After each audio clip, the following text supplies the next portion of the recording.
Nous retrouvons notre cas pratique numéro 1 là où nous l'avons laissé à la vidéo précédente. Nous avions déplacé le repère clignotant en bas de l'adresse de façon à pouvoir reprendre la frappe. Nous l'avions fait en amenant la souris derrière la date et en cliquant.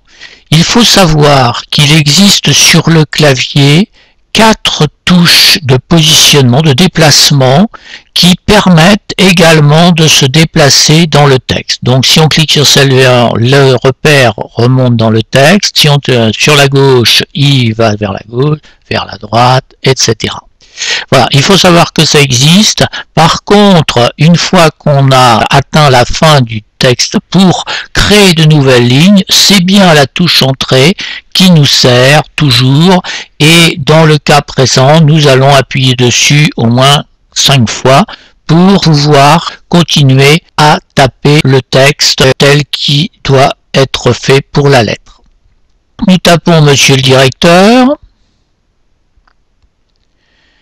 Nous appuyons de nouveau sur la touche entrée 2 fois pour faire un petit espace et pouvoir commencer à taper la première phrase du texte.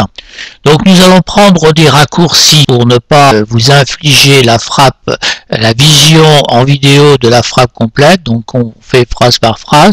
Ici par contre un point important, à la fin de la première ligne, nous aurions tendance à appuyer sur la touche entrée pour passer à la ligne. Eh bien non, il faut laisser l'ordinateur faire tout seul. Donc on va taper le mot avec le clavier, rechercher, et c'est l'ordinateur qui le met automatiquement à la ligne suivante, et c'est important de le laisser faire de façon à ce qu'après il puisse reconnaître un paragraphe tel qu'il est. Par contre, à la fin du paragraphe, c'est bien avec la touche entrée qu'on va passer à la ligne pour taper le deuxième paragraphe. Voilà, ça va beaucoup plus vite comme ça. Et puis on appuie de nouveau sur la touche entrée pour attaquer la frappe du troisième paragraphe.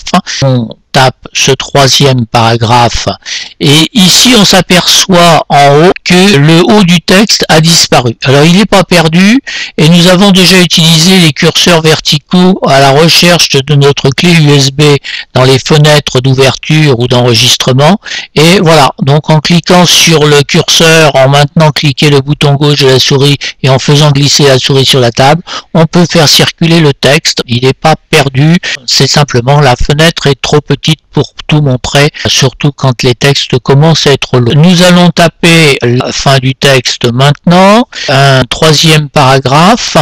On appuie de nouveau sur la touche entrée. On remarque que à chaque fois qu'on a appuyé sur la touche entrée, l'espace entre les paragraphes est plus important que l'espace normal entre les lignes.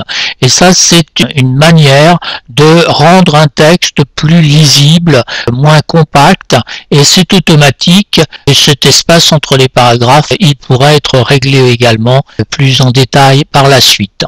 Nous avons tapé une petite ligne qui est toute seule dans le texte, donc on utilise bien la touche entrée, puis on tape notre formule de politesse. Notre texte est terminé.